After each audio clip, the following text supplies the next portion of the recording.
This is the version which I just sang. It's very beautiful meaning, of course. You know, singing is quite difficult. Well,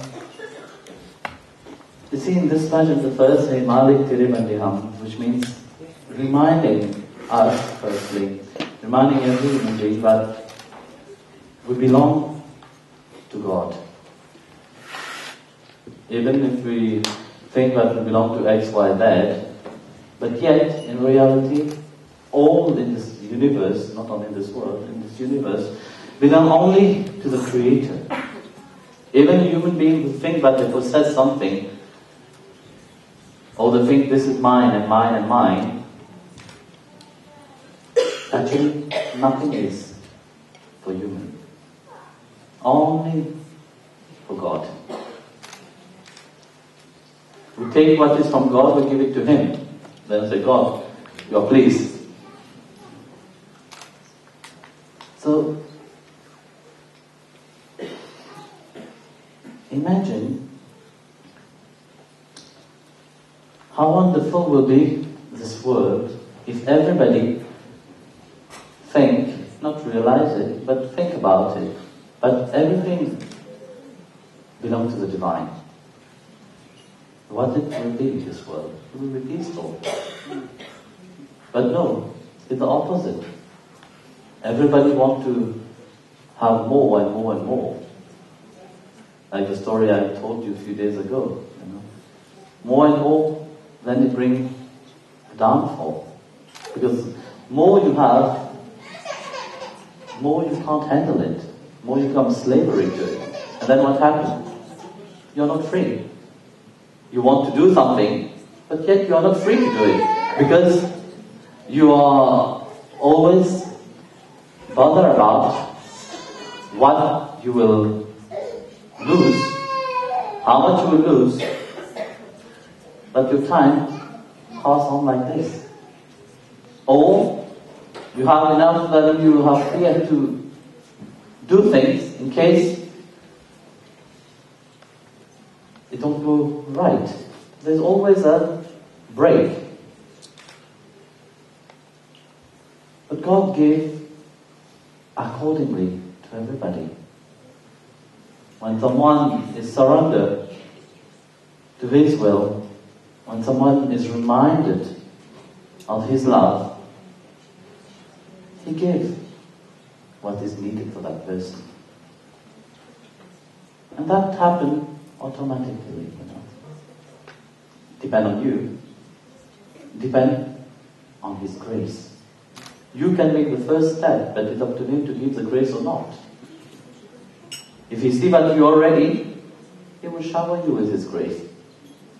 But if He sees that you are not ready, He will make you wait. He will make every possibility to make you ready. But then, you have to say, either you want to be ready or not.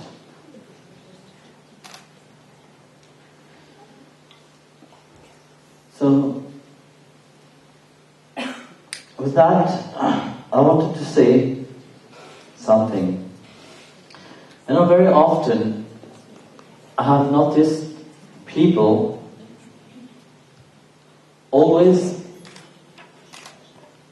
they always want to tell advice to other people. They always want to say, Swami say this. And I have heard that many times, especially in the ashram here, in the center here. You know, Swami say this. And then Ashura come to me and said, did you say that? And I said, no. Well, it could be I have said it once, you know. But people remember that, always, you know. And I said, okay, now it is the time to put it in practice, so let me say it. So I may say this and I will get it. No, it's not like this. You see, one thing you have to see, you have to understand, that if I have to say something to you, I will come to you and tell it to you. You have the possibility, you can always come to me and talk to me. Or I come to you, you know. during Darshan, you can always ask me. You don't need to ask X, Y, Z for something. So when you hear what Swami says is, if it is not from a person but you really know it directly from me, then be careful. This is one thing. Second thing you will hear, people always say, Swami is talking through me. And I get messages. Look, if I have to give you any messages, I will come either in your dream directly, or I will awake the feeling inside of you, but you personally know that this message is for you. And this message, you don't need to go around publicizing it, It's for you. You meditate on it and keep it for you.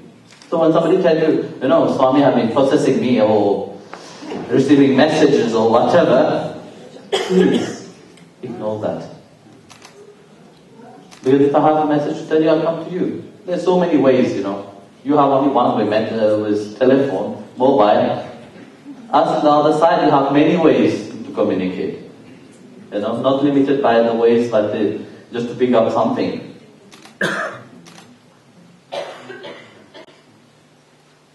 So like that, also, often people ask me if during the healing work, they can think about me. If they have the blessing to do through this, to call this energy upon, to do that. Very often I said, yes, of course you can think, the blessing will be there. But do it inwardly. You don't need to say Swami has blessed me for that, but you have to publicize and say, it is blessed by Swamiji, that's why everybody have to listen to it, No, it's between me and you. Also, what is between me and you, stay between me and you. You see, one has to be very, very careful what one receives. Often people receive many messages from other dimensions, from other spheres, who call themselves Ascended Master. You know that very well now. This master or that master. But how are you sure that this is this master talking to you? Because you see, in the other spheres, in the other world, the astral world, there is many teachers, which is good and which is not good. And the not good, very often they disguise themselves so beautifully, they give you so nice messages to flatten your ego, but you also fall down. So be careful. Why I'm saying that to you right now? Because next year I'm not going to talk during Darshan of this. We will go directly for Darshan. So whatever I have talked is already, whatever I have to say have already been written out. You have the books, you can always read about it. But it's about time to practice. You see, it's beautiful to hear with the ears. The ears, when somebody flatters you, how you are. Oh, happy. Eh? So you like flattering. The ears is an organ who like to be flattered. When somebody praises you, you're happy.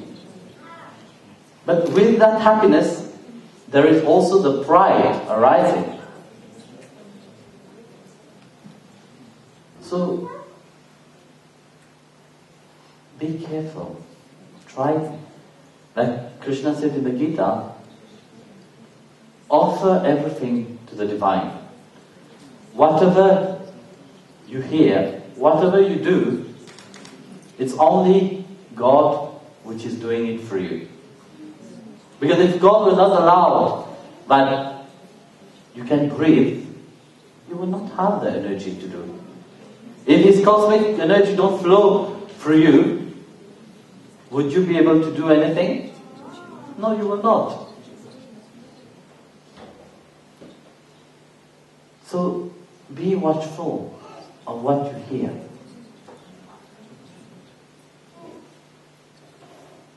And be watchful of what is inside of you. Like I said earlier, very often Astral Masters take a different aspect and they come.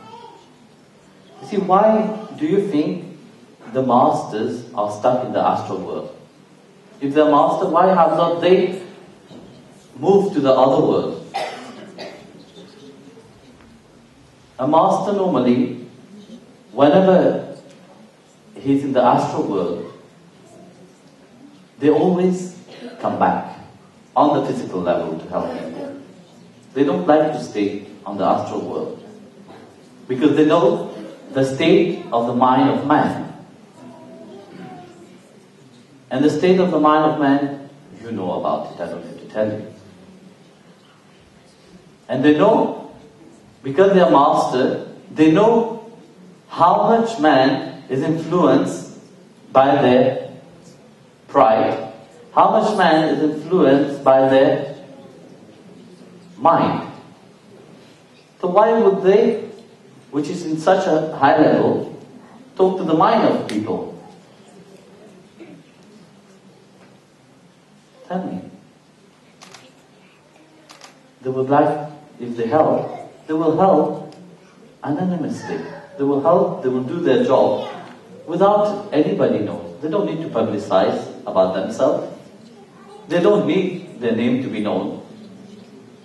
Like Mahatma Babaji, which is a physical, is here in the physical level, but at the same time, he covered the astral world, but he never let anybody know about him. Recently, because of technology, many people heard about him. Of course, it resides also in the grace, because probably in many lives you have come across him, his blessing and his grace. That's why he wants you to know about him in this life. That's why he let you know about him. But at the same time, he reserved himself. He's not very accessible, even if it is physically. I will tell you, for me myself, you have to go and meet him. Very often, if for example, recently, we were staying somewhere, but he told to go someplace else. From that place to go somewhere else, from that place to go somewhere else, till finally you reach him. It could be just behind the place where you stay, yeah? But never direct, because he don't want. Like that, the Astral Masters also work. They work incognito. They help people. And then you hear people always talking about, that master have tell this to me, and that master have tell that to me. Be careful. Because like that, the person which is giving you the messages, why does the person give you messages? Why is he qualified to give you messages? Who qualified someone to give somebody a message? But the master is free. If they want to tell you something, they come to you directly and tell you. And when you receive a message from a master, that's your message for you. Meditate on it. Treasure it inside of you. Keep it inside of you. And let it grow inside. Because whatever you receive from the master, it will It's a seed which will germinate and grow with time.